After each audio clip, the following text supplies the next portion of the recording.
Okay, let's do it. Hi friends, hi, how are you? I'm Ali, welcome to my channel.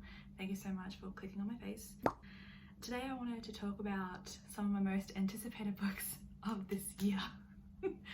I am on a book buying ban, but I'm still really looking forward to eventually getting these books in my hands and just immersing myself in them. I'm gonna try and be quite quick, but knowing me, I will go on tangents. I am going to give like a synopsis of each book that I talk about, and I'm going to order these chronologically, and then at the end I'll have some like honorable mentions that I also have my eye on. I am still excited about, but if I don't get to them, I can always get to them in like next year. I don't know, does that make sense? I don't quite know. Anyway, hi, welcome. Let's grab a cup of tea and let's do this. So the first one that I want to talk about is Interesting Facts About Space by Emily Austin. This is, I think, has already come out January 1st, and this is the author of Everyone in This Room Will Someday Be Dead, which I absolutely adored. I read that last year. So all I know about this book is that it follows a true crime obsessed bold phobic serial dater who is navigating her first serious relationship and who is convinced someone is stalking her. I just know I'm gonna have a good time, really. I just know. And then we have A Million to One by Adiba Jaigirdar, and that comes out January 5th. So most of these have already come out. Anyway, and this, all I know is it's about a heist for a treasure aboard the Titanic. And it's queer. I mean, come on. And then we have Lost in the Moment and Found by Shannon McGuire, which comes out January 10th. If you don't know, I've been slowly working my way through reading the Wayward Children series by Shannon McGuire. It's a portal fantasy series. I absolutely adore it. We center on these kids who find a door and they're transported into worlds that are supposedly the best for them, well, sometimes, and then they come back and have no idea how to really navigate the real world and are sent to Eleanor West's Home for Wayward Children. It's really such a gorgeous series, and I adore each and every one of them, and I'm up to date, and this is the one that's coming out this year. And we follow a character named Antoinette who we were introduced in a few books before, I'm pretty sure. And so Antoinette has lost her father, and metaphorically, he's not in the shop. So the shop is where all lost things go. It's kind of like the nexus. So it's not so much a different world, but it sits in the in-between space, I think. So he's not in the shop and she'll never see him again. But when Ancy finds herself lost, literally this time, she finds that however many doors open for her, leaving the shop for good might not be as simple as it sounds, and stepping through those doors exacts a price. Lost in the Moment and Found tells us that childhood and innocence once lost can never be found. I mean, I'm gonna cry, I know it, and I just love Shannon McGuire. And then we have, how many times do I say and then we have? Hellbent by LEIGH BARDUGO comes out January 10th. So it's already out, and this is a sequel to Ninth House. If you don't know what Ninth House is, it's about this girl named Galaxy, or Alex Stern, who is the sole survivor or of like a horrific unsolved murder. Anyway, she's kind of lost a little bit, and then she gets an offer that she can't really refuse to attend, I think it's at Yale? I think it's Yale, to attend Yale. But what's the catch? She is being tasked to monitor the activities of Yale's secret societies. So essentially like the frats and stuff. And there's like dark magic and just weird things happening. There's trigger warnings for literally everything, but I really enjoyed the first one. So I'm interested to see what Hellbent is like. So I am going into this completely blind because I don't really want to know what it's about. So January 19th we have Godkiller by Hannah Kaner. So I just recently found out about this book, and it's about, I think, a young woman or a woman who is a god killer. She kind of like an assassin for gods, and then she meets, I think, or she gets like, she's tasked with a mission, or she comes across this young girl, and then there's also like a god, and there's a warrior, and it just seems like a really good time. It's fantasy. The cover is absolutely gorgeous, and I really want to read this. Going into it blind, I literally have nothing about this book on my notes because I just want to read it. I'm so excited for it. And then I think this might be my only non-fiction on this list, maybe. It's The Once and Future Sex, Going Medieval on Women's Roles in Society by Eleanor Janega, which comes out January 17th. This is just tracking, mapping, exploring women's roles in society and how the oppression of women historically has occurred. It's like a sociological exploration of that. I think we're going to get an examination of how Christian theology has impacted that, as well as the patriarchy and kind of normative social roles. Very excited for this one. Right up my alley, to be honest. January 31st, we have a queer romance. It's called Sorry Bro, which is like the most perfect title, by Taleen Voskuni. So this just sounds really adorable. Listen to the blurb. When Na's non-Armenian boyfriend gets down on one knee and proposes to her in front of a room full of drunk San Francisco tech boys, she realizes it's time to find someone who shares her idea of romance. Enter her mother. Armed with plenty of mum guilt and a spreadsheet of Facebook-stalked Armenian men, she convinces Na to attend Explore Armenia, a month-long series of events in the city. But it's not the mum-approved playboy doctor or wealthy engineer who catches her eye. It's Erabuni, a woman as equally immersed in the witchy arts as she is in preserving Armenian identity. Seriously? Oh my god, I'm so excited for that book. Now we're going into February. The Disenchantment by Celia Bell. It's queer, it's historical. Anyway, this debut follows a passionate love affair between two noble women who wish to free themselves from their repressive society, whatever the cost. So we're set in 17th century Paris. Honestly, the noble men and women and writers consort with fortune tellers in the dark confines of their salons. Servants practice witchcraft and black magic, and the titled poison family members to obtain inheritance.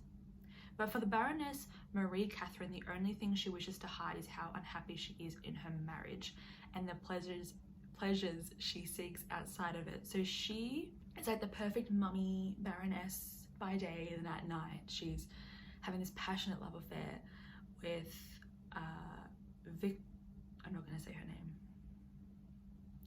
Victoire Rose de Bourbon, Mademoiselle de Conte, the androgynous self-assured countess who steals Marie Catherine's heart and becomes her lover. Seriously.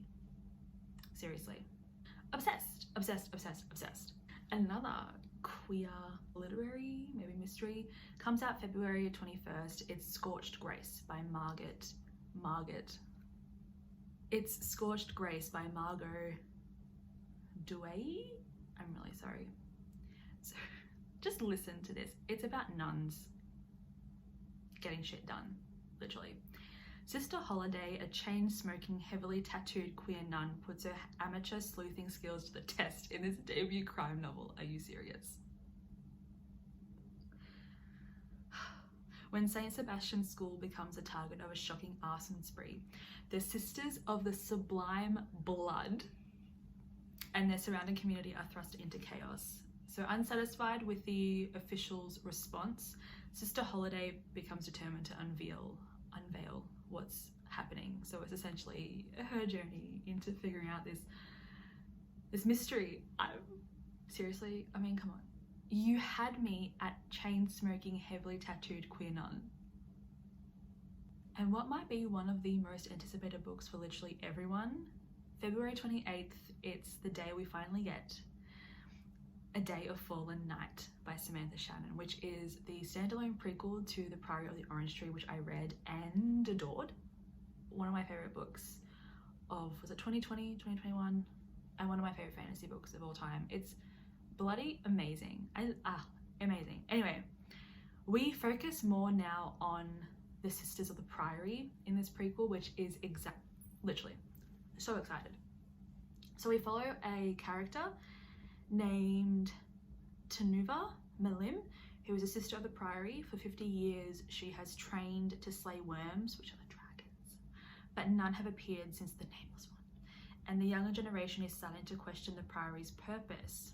And then, to the north, in the queendom of Innis, Sabran the Ambitious has married the new King of Froth, narrowly saving both realms from ruin. Their daughter Glorian trails in their shadow exactly where she wants to be.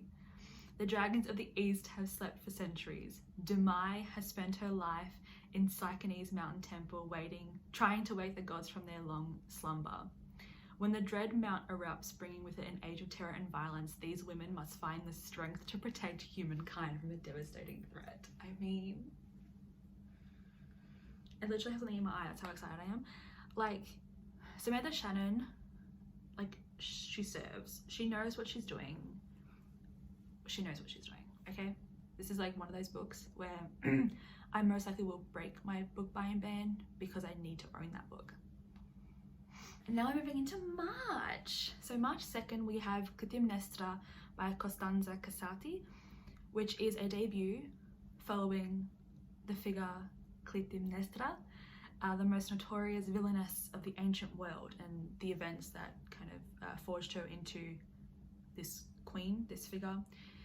If you don't know, I read a lecture literally earlier this year, one of my first books in January, and adored it. Clytemnestra is one of the main characters and the main perspectives of that book. I adored her character, so I had to put this on the list because yes, we support women's wrongs. March 7th, we have The Secret Lives of Country Gentlemen by K.J. Charles. This is a queer, I think it's romance. It's a gay romance. I have read K.J. Charles in the past, I'm pretty sure. So this one is about a man named Sir Gareth Inglis, who has grown up prickly cold and well used to disappointment. Even so, he longs for a connection, falling headfirst into a passionate, anonymous affair that's over almost as quickly as it began. Bitter at the sudden rejection, Gareth has little time to lick his wounds. His father has died, leaving him the family title, a rambling manor on the remote Romney Marsh, the den of cutthroats and thieves that make its intricate waterways their home. We then have Joss Doomsday, who's run the Doomsday smuggling clan since he was a boy. But then, so his family is his life, which is why when the all too familiar new baronet, I don't know how to say that word, testifies against Joss's sister for a hanging offense, Joss acts fast, blackmailing Gareth for the secret of their relationship. Wow. Moving on to April, we have a book that's slightly weird. It's called Sea Change by Chung. This comes out April 11th. It's a novel about a woman named Dolores who is in her 30s, estranged from her mother, and her boyfriend has just left her to go to a mission to Mars, who has to find her way back to the stable shores of just herself, with the help of a giant Pacific octopus.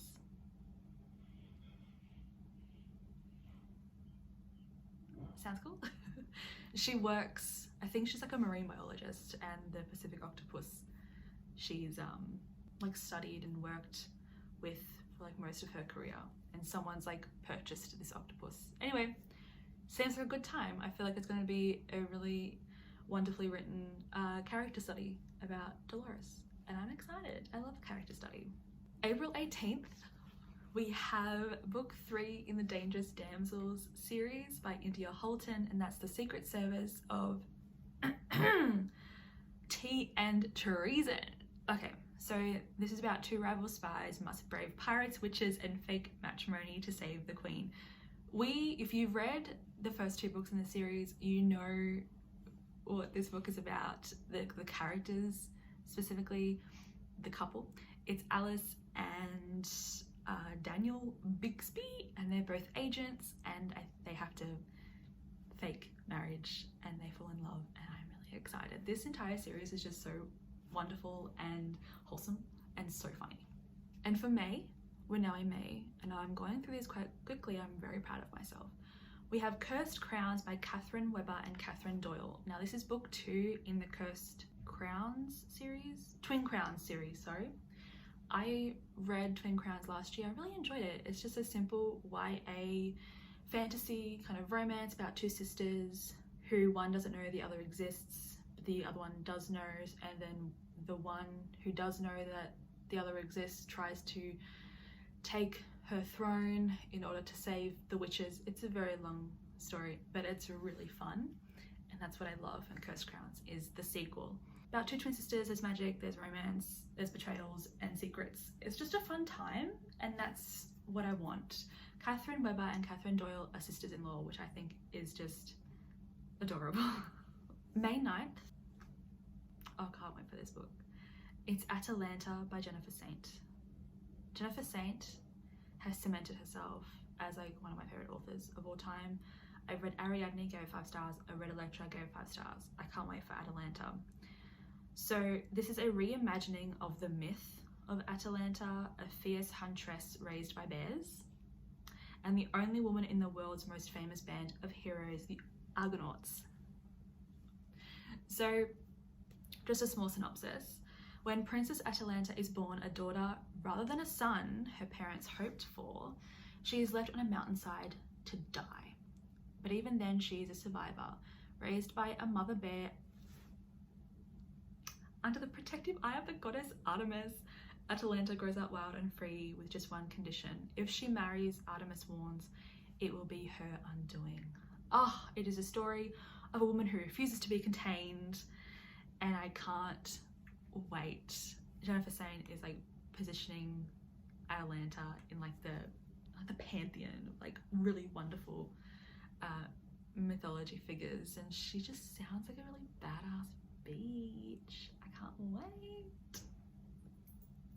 Seriously, I'm so excited. I'm in my Greek mythology era again. I was when I was a small child, and now I'm back and I'm feeling great. And the last book of May comes out May 16th, and it's YELLOWFACE by R.F. Kuang. I love R.F. Kuang.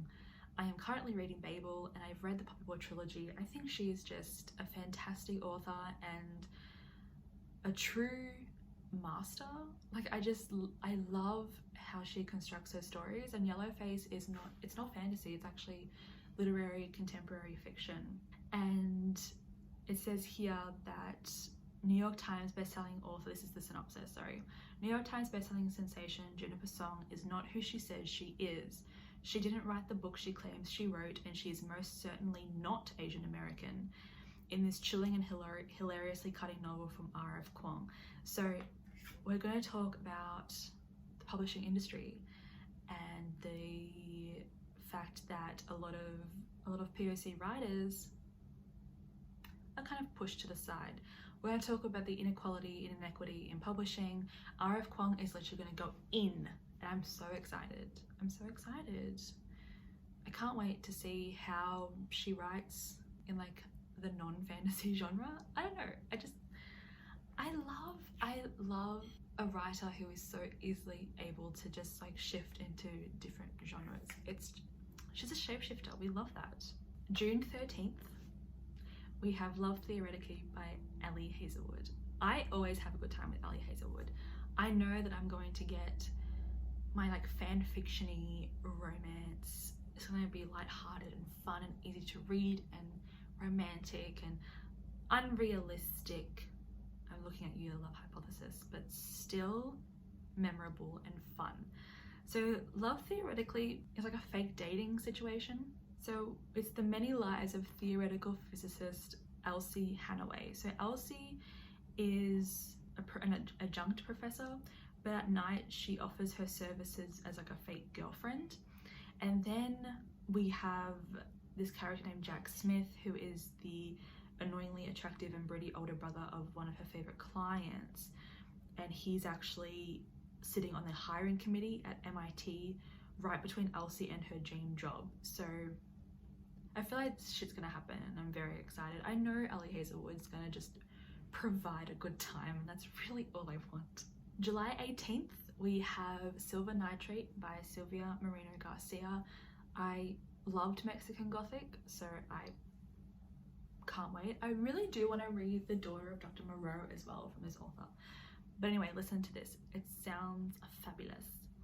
So it's a meld of Mexican horror movies and Nazi occultism. It's a dark thriller about the curse that haunts a legendary lost film.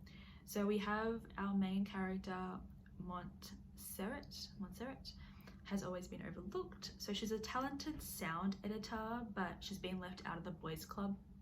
Like, that's been running the film industry, right? And she's all but invisible to her best friend Tristan, a charming if faded soap opera star, although she's been in love with him since childhood. But then Tristan discovers that his neighbor is the cult horror movie director Abel Ureta, and he claims that his career finished overnight because he's cursed. So now he wants both Montserrat and Tristan to like help him shoot the missing scenes of a movie that he considers the reason why he's cursed.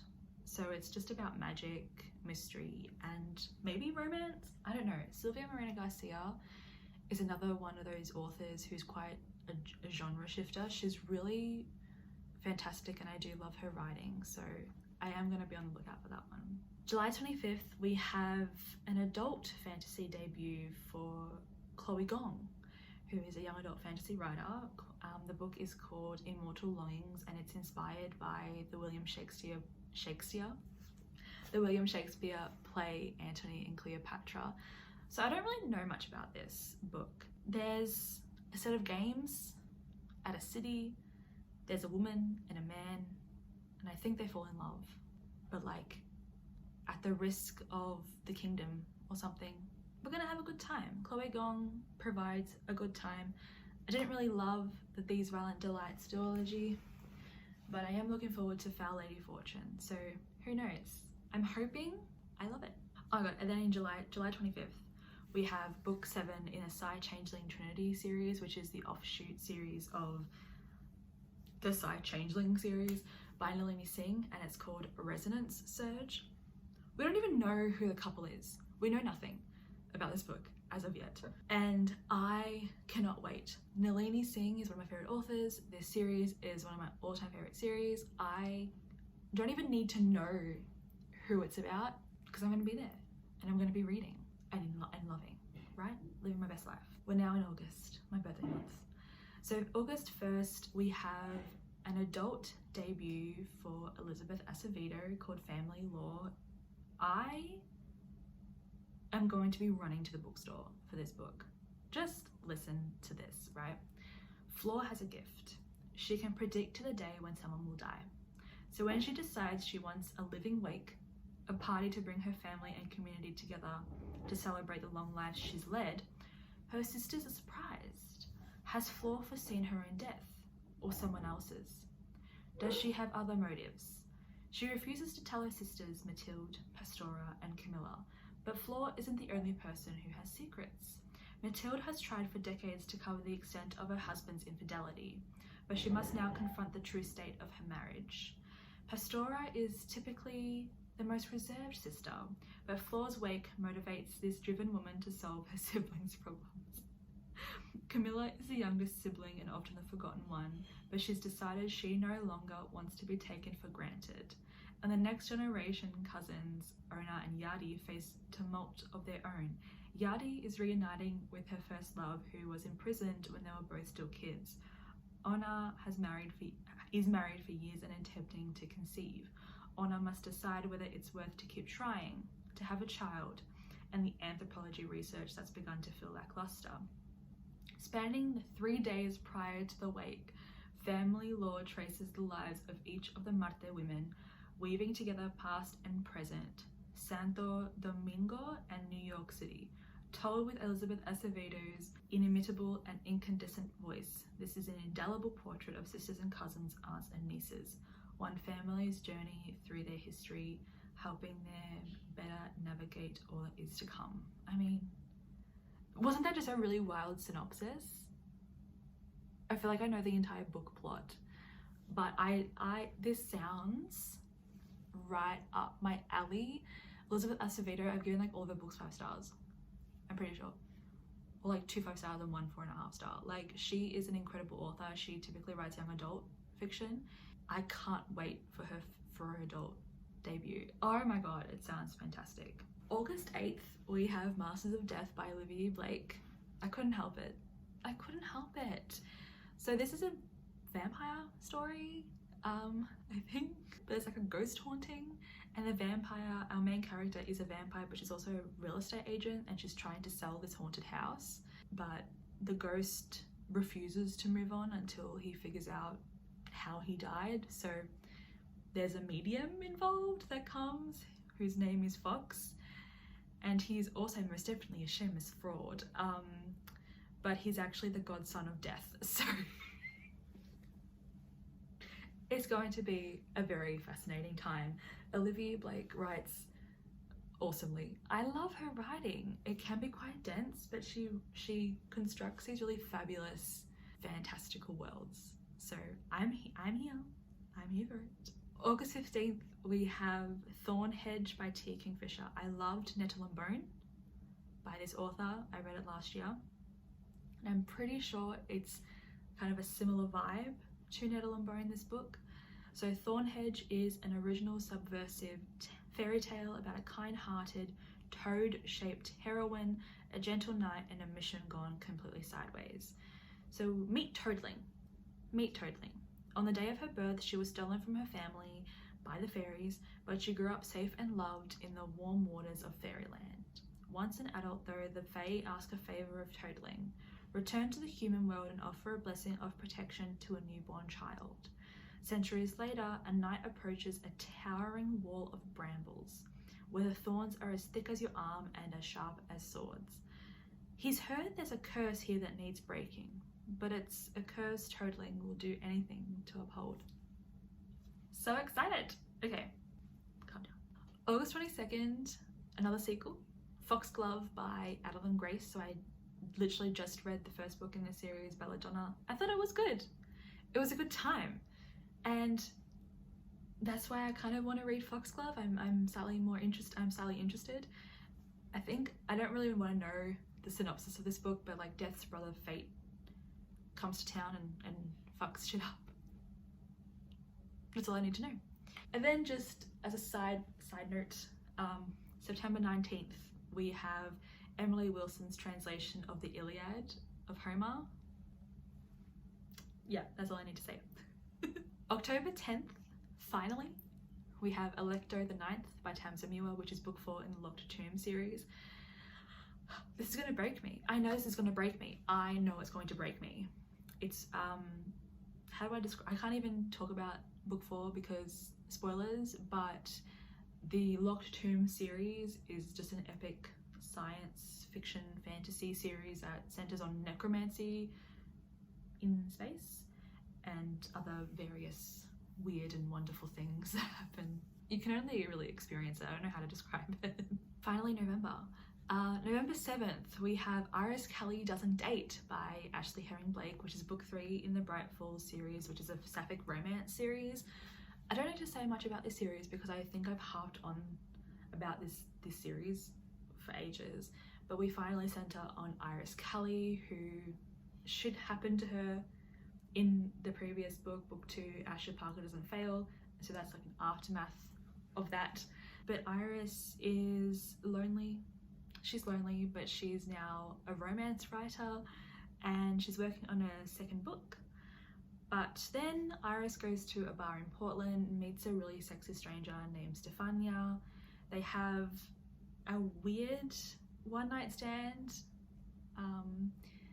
and Iris is like, doesn't want to think about it ever again, because it was like one of the worst ones that she's ever had, because vomit and crying are involved.